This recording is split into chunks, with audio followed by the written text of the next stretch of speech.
ሰላማችን ዘላቂነት እንዲኖርና ያጋጠመው የሰላም ችግር እንዲፈታ የማይተካ ያለው ሚና ነው። እንደ ግልም እንደ ተቋም በራሱ እምነት አባትም ከዛ በዘመን ደግሞ እንደ ቤተክርስቲያንም ትልቅ የማይተካ ሚና ነው። በተለይ እንደኛ ሀገር የእምነት ተቋማት ሃይማኖት አባቶች በየትኛውም ቦታ ሰላም እንዲመጣ ሀገር እንዲጸና ሰው እንዳይሞት ሁከት እንዳይፈጠር የማይተካ ሚና ያላቸው ካስተምሮታቸው አኳያ ከዚህ አኳያ ቀጣይ ይሄ መዳን እንዲደርስ ጉልህ ሚና ይወጣሉ ብዬ አስባለሁ። እስካሁን እየሰሩ እንደሆነ እምነቴ ነው። አጠቃላይ ከሰላም አኳያ ብዙዎቹ ይወጣል። እኔ በተለይ ከሰላም አኳያ እዚህ ቤት ላለው ለሃይማኖት አባቶች ያን ያክል ለማለት አለብን። ሰላም ምን ማለት እንደሆነ በራሱ ከመጀመሪያው ጀምሮ በራሱ ሰላም የሰላም ባለቤት ማን ነው፣ ሰላም ምንድን ነው የሚለውን ሲያስተምሩ ስለነበረ ማለት ነው። ስለዚህ ይህንን ለዜጋው ለማህበረሰቡ ማስተማር ያስፈልጋል። በቅጥር ወረዳ ላይ ከ110 ሰው በላይ የህይወት መስዋዕትነት ከፍሏል። በአንድም በሁለትም እኛ አካባቢ ሊሞት ይችላል በተወሰነ መንገድ፣ ሌላ አካባቢ ሊሞት የሚቆጠረው በራሱ መታወቂያው ሲገኝ ሺህ ነው።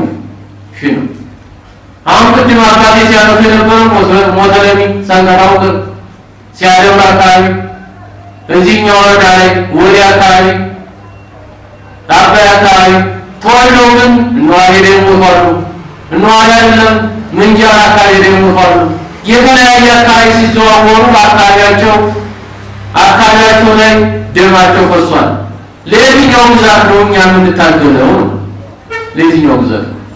የትኛው ግዛት እናስፋፋ? የኛ አይደለም ወይ? ማን መከተል? ጸጋውን በጋራ መከተል ለማላታተል ምን ታፋሉ? ለዚህ እሱን በደንብ ማየት መገንዘብ ያስፈልጋል። እና ከዛ ቆያ ብዙ ድሮቶች እንደተከሰቱ በደንብ መውሰድ ያስፈልጋል። እሱ ብቻ አሁን ደግሞ ከባህላችን ባፈነገጠ መንገድ ድሮ አመራር የጸጥታ መዋቅር ነው የሚፈልገው። አሁን የሃይማኖት አባቱ ትንሽ ገንዘብ ካለው ይታገታል። ነጋዴው ትንሽ ገንዘብ ካለው ይታገታል፣ ይወሰዳል፣ ይዘረፋል። እናቶችም ደግሞ ባላቸው ከሸሸ ከአካባቢው ላይ ከራቀ ነጋዴ የሚባል ባሏ ከሆነ ከአካባቢው ከራቀ እሷ ትታገታለች፣ ትወሰዳል። ለልጆቹና ለሚስቱ ሲል ይመለሳል። ከዛ በኋላ የህይወት መስዋዕትነት ይከፍላል። ለዚህ እንደዚህ አይነት ድርጊቶች በባህላችን በእምነታችን ይፈቀዳሉ የሚለው በደንብ ማየት ለንስሐ ልጆቻችን ማስተማር ከእኛም ከእናንተም ከህዝቡ ጋር እንገናኝ፣ ፊት ለፊት እንወያይ። ህዝቡ ደግሞ እኛን አዳምጦ መመለስ የሚችልበት እድል አለው እና ከዛ አኳያ በደንብ ብንወስድ ጥሩ ነው። ምክንያት ኢትዮጵያ የአስራት አገር ነች ይባላል።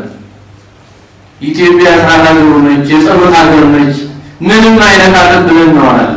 ግን ደግሞ አሁን እኛ ክልል ላይ ተከሰተ ያለው የአማራ ክልል በባህሪው ከበፊት ጀምሮ በኢትዮጵያዊነት ማዕቀፍ ውስጥ የሚያምን ህዝብ ነው። አንዱ ብሔር አምሮ አንዱ ብሔር ይዞ የሚቀጥል ህዝብ ማለት ነው። አንተ ምሳለት ብሽ ብሎ መኖር የሚፈልግ ህዝብ ነው። ወራዋልና በመገዳደል የሚመጣ ለውጥ የለም ማለት ካልሆነ በስተቀር ማለት የህብረተሰቡ ትብብር የነበረው ሁኔታ ህዝቡም ያለው ለማለት ፍላጎት የዚህ ሀገር ገበሬ ከማራስ ውጭ ምን ያውቃል? የዚህ ሀገር አርሶ አደር ከማራስ ውጭ ምን ያውቃል? ምንም ያውቀው ነገር የለም። አርሶ አምርቶ ልጆቹን ማስተማር ይችላል። ሌላ ምንም ማመንተር የለም። ከመንግስት የሚፈልገውን አገልግሎት ብቻ እንዲያቀርብለት፣ ማዳበሪያ እንዲያቀርብለት፣ ሰላም እንዲያስጠብቅለት ነው የሚፈልገው። ከዛ ውጭ ራሱ ሰርቶ ራሱ ይበረው ማለት ነው። ስለዚህ ይህ አይነት ማህበረሰብ በመኖሩ ምክንያት ሰላም ነው አንጻር ያለው ማለት ነው።